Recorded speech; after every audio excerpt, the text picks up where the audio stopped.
Kalau Bapak Ibu pengen tahu tentang apa itu cinta, ya, nah, silahkan baca buku ini. Jadi Ibnu Qayyim rahimahullah ini, beliau melihat di dalam Al-Quran banyak sekali disebut kata cinta. Begitu juga di dalam hadis. Lalu juga dalam perilaku masyarakat ini, ya, yang namanya cinta itu, namanya orang cinta itu juga nggak karuan. Nah, beliau ingin mendalami ilmu tentang cinta ini. Beliau membahas tentang mana yang lebih tinggi dalam hal bercinta. Dalam level cinta itu mana lebih tinggi? Apakah yang lebih tinggi itu adalah Khalil, ataukah yang lebih tinggi itu adalah Habib? Adalah apa? Habib. Jadi Khalilullah atau Habibullah, mana yang lebih tinggi? Nah, di antaranya beliau membahas itu, ya, bahwa level al-khillah, ya, itu merupakan tingkatan cinta yang paling tinggi. Nah, itu level orang mencinta orang lain yang paling tinggi itu, ya. Atau pihak satu mencinta pihak lain, level tertinggi itu Khalil. Allah SWT mencintai Nabi Ibrahim alaihissalam, ya, dan cintanya Allah pada Nabi Ibrahim itu dengan cinta level yang paling tinggi dan sangat tinggi. Makanya Nabi Ibrahim disebut Khalilullah atau Khalilur Rahman. Begitu juga Allah cinta pada Nabi Muhammad, ya, disebutnya Khalilullah atau Khalilur Rahman, ya. Itu kata Khalil, ya. Tapi ya tadi, sayangnya dalam bahasa Arab sekarang, ya, dalam bahasa Arab kontemporer itu, nah, itu penggunanya jadi begitu. Sehingga ada banyak cerita di negeri-negeri Arab tuh, di negara-negara yang mengharamkan dalam tanda petik, ya, mengharamkan dalam tanda petik poligami di negeri itu, ya. Itu ada seorang ulama, ya, dilaporkan ke negara. Kejahatannya apa? Kejahatan syekh itu karena syekh itu poligami, ya. Maka dipanggillah syekh itu ke pengadilan dengan dakwaan atau tuduhan dia berpoligami dan itu melanggar aturan negara. Nah, syekhnya ini cerdik, ya. Jadi apa buktinya, ya? Apa buktinya bahwa saya melanggar aturan, kata syekh itu, ya. Kata jaksa penuntutnya, ya soalnya sudah banyak laporan dari sana sini, bukti-buktinya banyak, Anda mempunyai istri lebih dari satu. Siapa, katanya? Ya, istri Anda yang pertama namanya si Fulana dan istri Anda yang kedua namanya si Fulana. Akhirnya kata saya itu, oh, si Fulana yang pertama itu Habibati, kata dia. Itu apa? Habibati. Sedangkan si Fulana yang kedua yang disebut itu Khalilati, kata saya itu, ya. Itu Khalilati. Nah, begitu dijelaskan begitu. Oh, jadi bukan istri, gitu. Jadi bukan istri, ya. Kata syekhnya, dia itu Khalilati. Dia itu apa? Khalilati. Nah, begitu syekhnya mengatakan Khalilati, beliau dibebaskan dari dakwaan. Beliau bebas, tidak jadi dituntut hukuman penjara. Kenapa? Dalam bahasa gaul mereka, Khalilah itu bukan istri, gitu, ya. Khalilah bukan istri. Ini sayangnya begitu, ya.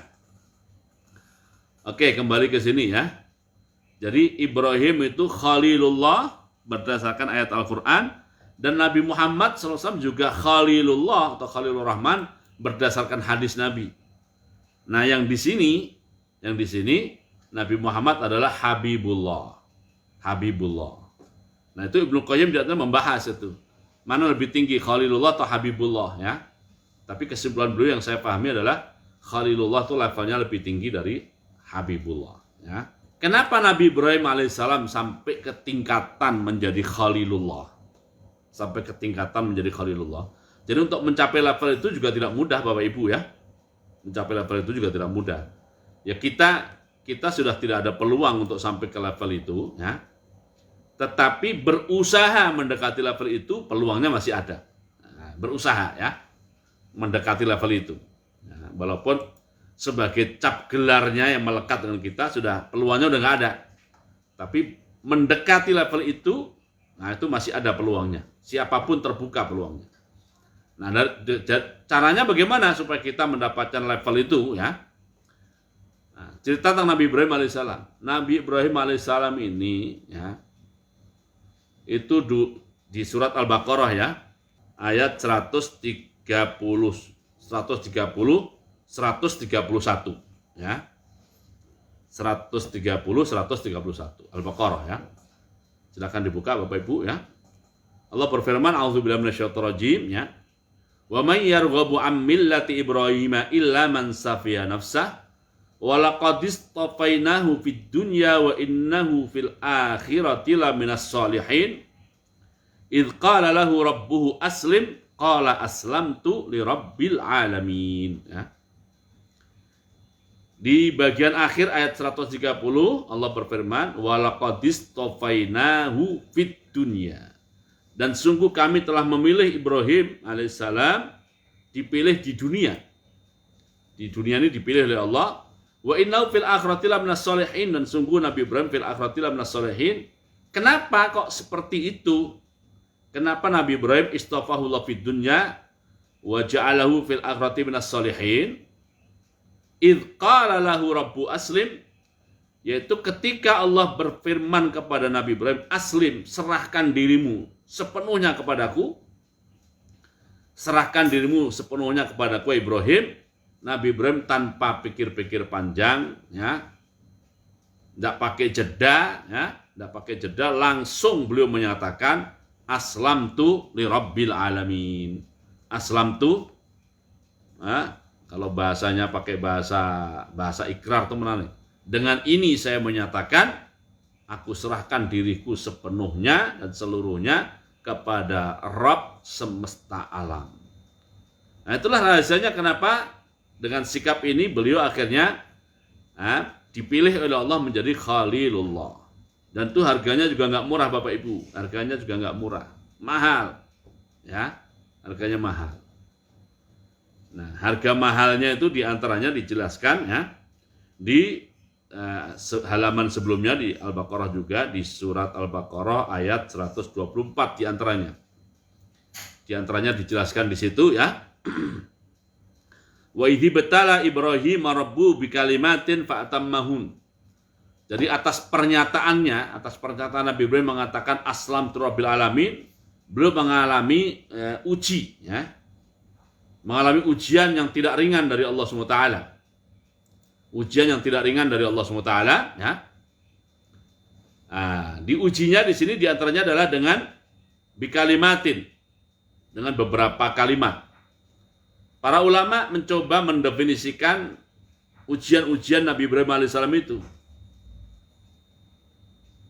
Pertama, ya, diantaranya ya, ujian pertama yang dilalui Nabi Ibrahim alaihissalam sehingga beliau menyandang gelar Khalilullah adalah waktu Nabi Ibrahim alaihissalam akhirnya ditangkap oleh Raja Namrud dan dibakar dalam api. Dibakar dalam api. Itu ujian yang tidak ringan. Ujian yang tidak ringan. Dalam riwayat Ibnu Abbas radhiyallahu anhu, jadi waktu itu teknik membakar Nabi Ibrahim itu adalah Raja Namrud membuat api yang sangat besar. Api yang sangat besar, menyalanya juga sangat besar, sangat panas. Nabi Ibrahim alaihissalam masih berada di luar area api. Berada di luar area api. Disuruh melihat api yang begitu panas, baranya sangat besar dan padamnya akan lama. Ya. Padamnya akan lama. Nah, maksudnya adalah untuk memberi saywar kepada Nabi Ibrahim alaihissalam. Nabi Ibrahim dalam keadaan terikat dan berada di ujung manjanik. Ujung manjanik. Manjanik itu ketapel raksasa ya Bapak Ibu ya. Manjanik itu ketapel raksasa. Beliau berada di posisi lontar, nah, posisi alat pelontar manjanik itu ditaruh di situ. Ya.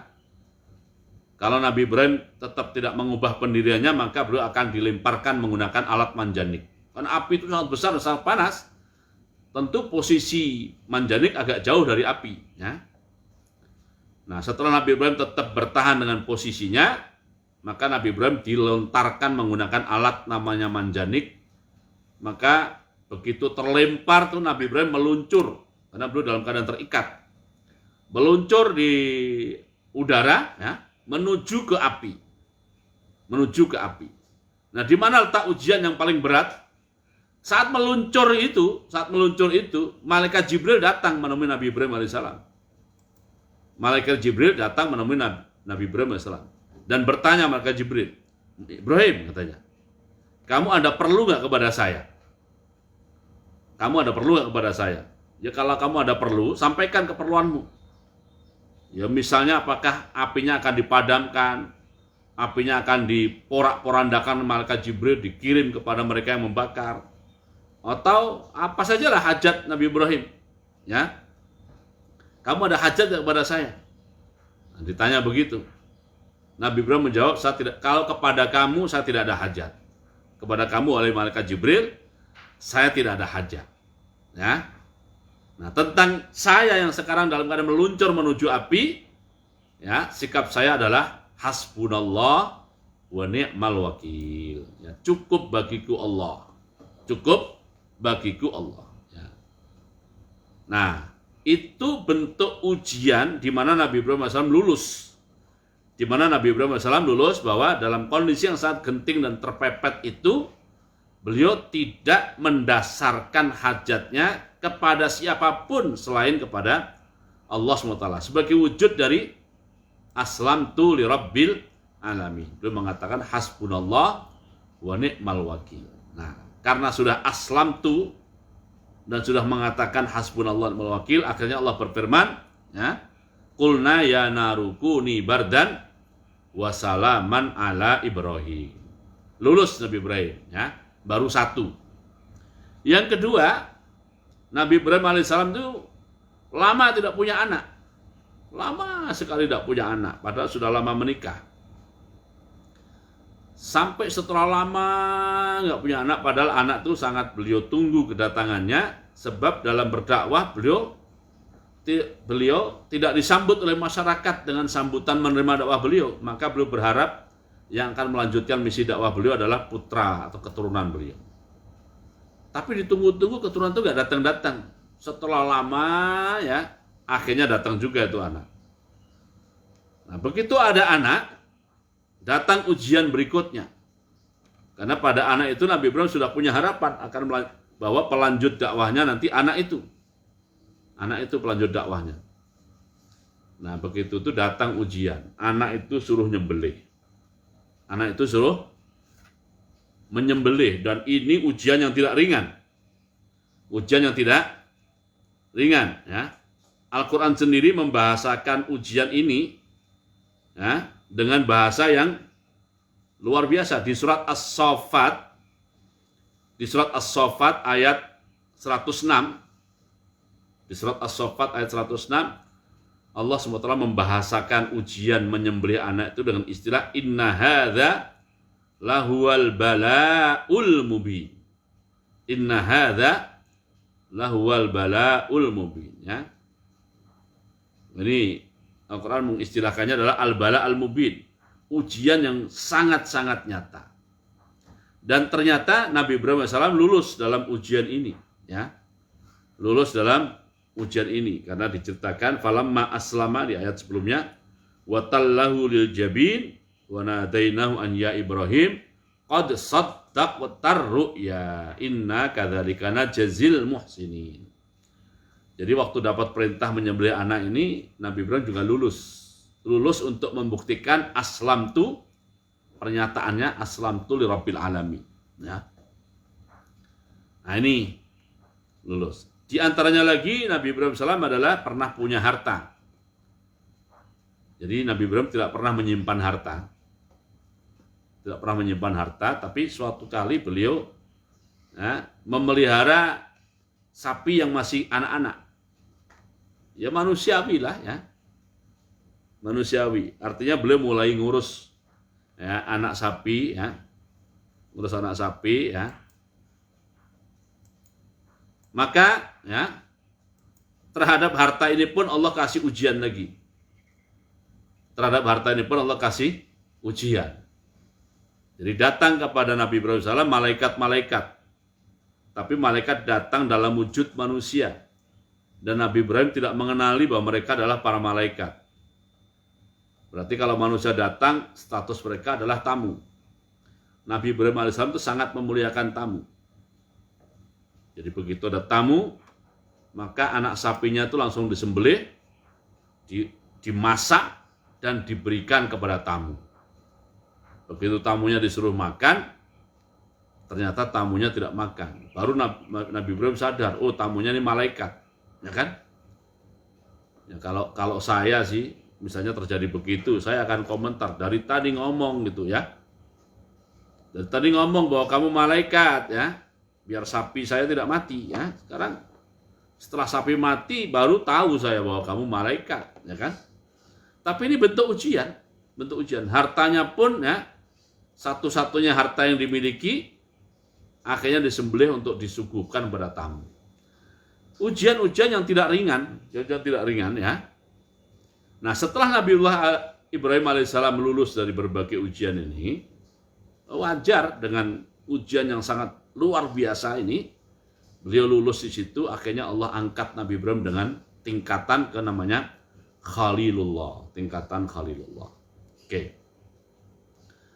Hal lain yang ingin saya sampaikan juga adalah di antara argumen yang dikemukakan oleh para ulama, tidak dari kitab ini tapi kitab lain ya, bahwa Nabi Muhammad adalah Afdhalul Khalqi, termasuk ya lebih afdol dari para malaikat adalah pada saat terjadi peristiwa Isra dan Mi'raj. Terjadi peristiwa Isra dan Mi'raj khususnya pada saat Mi'raj, di mana saat Mi'raj itu ya, malaikat Jibril alaihissalam yang mendampingi Nabi Muhammad dalam Mi'raj berhenti pada satu level saja. Akhirnya berhenti pada satu level. Di level itu malaikat Jibril sudah berakhir. Tapi Nabi Muhammad SAW masih melanjutkan perjalanan Mi'rajnya untuk menerima wahyu langsung dari Allah SWT di level yang lebih tinggi dari malaikat Jibril alaihissalam. Itu di antara argumen yang dikemukakan oleh para ulama ya. Tidak dari kitab ini, tapi saya membaca dan mendengarnya dari sumber-sumber yang lain. Itu dijadikan dalil bahwa Nabi Muhammad adalah afdhalul khalqi ajma'in, ya. Oke, kita lanjutkan bacaan kita. Fa khaliluhu. Nah, setelah Nabi Muhammad afdhalul khalqi, ranking keduanya siapa? Ranking keduanya adalah fa khaliluhu Ibrahim. Yalihi fit tafdil. Ranking kedua setelah Nabi Muhammad adalah Khalilullah yang bernama Nabiullah Ibrahim alaihissalam. Yalihi urutan kedua. Urutan kedua fit tafdili dalam mendapatkan atau memperoleh keunggulan atau keutamaan. Fahuwa afdalul khalqi ba'dahu. Jadi Nabi Ibrahim alaihissalam adalah afdalul khalqi, makhluk yang paling afdal setelah Nabi Muhammad sallallahu alaihi wasallam. Setelah Nabi Muhammad sallallahu alaihi wasallam. Naqala ba'duhum al-ijma'a ala dzalika. Sebagian ulama menukil bahwa ulama-ulama Islam ijma' tentang urutan ranking itu. Tentang urutan ranking itu, bahwa nomor 1 Nabi Muhammad sallallahu alaihi wasallam, nomor 2 adalah Nabi Ibrahim alaihissalam. Naqala ba'duhum al-ijma'a ala dzalika, ya. Kemudian qala Imam Suyuti wa fis sahihi, tersebut dalam hadis sahih, khairul bariyati Ibrahim, sebaik-baik makhluk Allah adalah Nabiullah Ibrahim alaihissalam. Nah, dalil ini bersifat umum, khairul bariyati Ibrahim umum, tetapi keumumannya khussa minhu an-nabiyyu sallallahu alaihi wasallam. Keumuman hadis khairul bariyati Ibrahim ditaksis ya, dikhususkan, maksudnya ada yang dikecualikan. Siapa yang dikecualikan? Yang dikecualikan adalah Nabi kita Muhammad SAW. Nah, setelah dikecualikan Nabi Muhammad SAW, fabaqiya ala umumihi, maka hadis sahih itu masih berlaku keumumannya. Berarti masih berlaku untuk Nabi Ibrahim alaihissalam, karena yang dikecualikan cuma satu, yaitu Nabi Muhammad sallallahu alaihi wasallam. Fa Musa, lalu ranking berikutnya Nabi Musa alaihissalam, wa Isa, ranking berikutnya adalah Isa alaihissalam, wa Nuhun, berikutnya Nabi Nuh alaihi wassalatu wassalam, as-salasatu ba'da Ibrahim alaihissalam, 3 nabi yaitu Musa, Isa, dan Nuh alaihi wassalam. Rankingnya adalah ba'da Ibrahim alaihissalam, afdalu min sa'iril anbiya, lebih afdal daripada nabi-nabi lainnya alaihi wassalatu wassalam. Walam akif ala naklin ayyuhum afdal, dan saya belum menemukan dalil, kata Imam Suyuti, saya belum menemukan dalil siapakah dari ketiga nabi ini yang paling afdal. Saya belum ketemu dalil siapakah dari ketiga nabi ini yang paling afdal. Nah, Imam Suyuti tidak ketemu dalil, ya. Jadi urutannya Nabi Muhammad SAW, baru Nabi Ibrahim, kemudian Musa, Isa, dan Nuh. Ini tidak diketahui urutan nomornya, tidak diketahui urutan nomornya, ya. Jadi karena nggak ada dalilnya, ya. Wahum, mereka yang 5 tadi, Nabi Muhammad, Nabi Ibrahim, Musa, Isa, dan Nuh, ay al-khamsah, 5 nabi tadi adalah ulul azmi minar rusuli. Ulul azmi minar rusuli adalah rasul-rasul yang bergelar ulul azmi dari kalangan para rasul, al-madhkuruna fi suratil ahqaf, yang disebutkan oleh Allah SWT di surat Al-Ahqaf, ya, ay ashabul jiddi wal ijtihad. Makna dari ulul azmi adalah ashabul jiddi wal ijtihad. Ashabul jiddi wal ijtihad. Di surat Al-Ahqaf Allah berfirman, fasbir kama sabara ulul azmi minar rusuli. Fasbir kama sabara ulul azmi minar rusuli, ya. Ya, sedangkan nama-namanya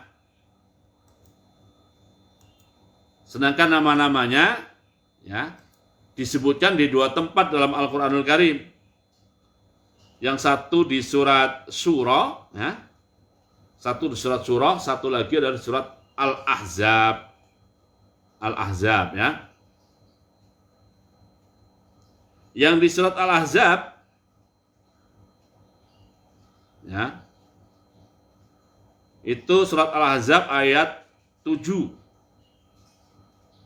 Ayat 7, ya. Allah berfirman, wa id akhadna minan nabiyyina mitsaqahum wa minka berarti Nabi Muhammad, wa min Nuhin wa Ibrahim wa Musa wa Isa bin Maryam, ya. Itu namanya disebut di situ di surat Al-Ahzab, juga di surat Asy-Syura, ya.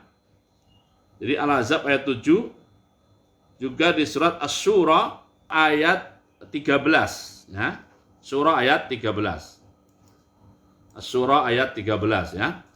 Allah berfirman, a'udzubillahi minasyaitonir rajim, syara'a lakum minad dini ma wassa bihi Nuhan walladzi auhayna ilaika. Jadi ada Nuh, ada ilaika itu Nabi Muhammad, wa ma wassai Nabi Ibrahim wa Musa wa Isa.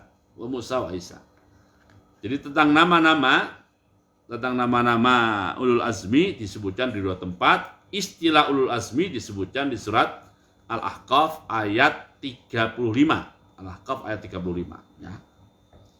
Nah, arti al-azmi itu apa? Al-azmi artinya adalah ashabul jiddi wal istihad. Rasul-rasul pemilik kesungguhan, wal istihad yang pemilik kesungguhan yang luar biasa, ya. Oke. Sementara ini dulu yang kita bahas, ya. Jadi afdalul khalqi yang dijelaskan oleh Imam Suyuti secara mutlak Nabi Muhammad, nomor 2-nya Nabi Ibrahim, 3, 4, dan 5 adalah Nabi Musa, Nabi Isa, dan Nabi Nuh alaihimus salatu wassalam. Dan 5 nama ini sekaligus juga adalah ulul azmi.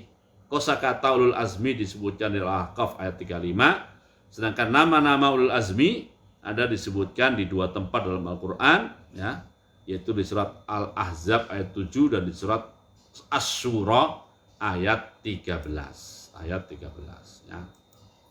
Oke, sementara ini dulu, ya. Kajian kita pada pagi ini, semoga apa yang kita bahas sekali lagi menjadi ilmu yang bermanfaat, ya, fid dini wa dunya akhirah, dan semoga Allah bimbing kita untuk tetap bisa ikhlas dalam berbicara dan juga ikhlas dalam beramal ya. Kita tutup dengan doa penutup majelis dan surat Al-Asri. Subhanakallahumma bihamdika asyhadu an la ilaha illa anta astaghfiruka wa atubu ilaik. Minasyaitonir rajim. Bismillahirrahmanirrahim.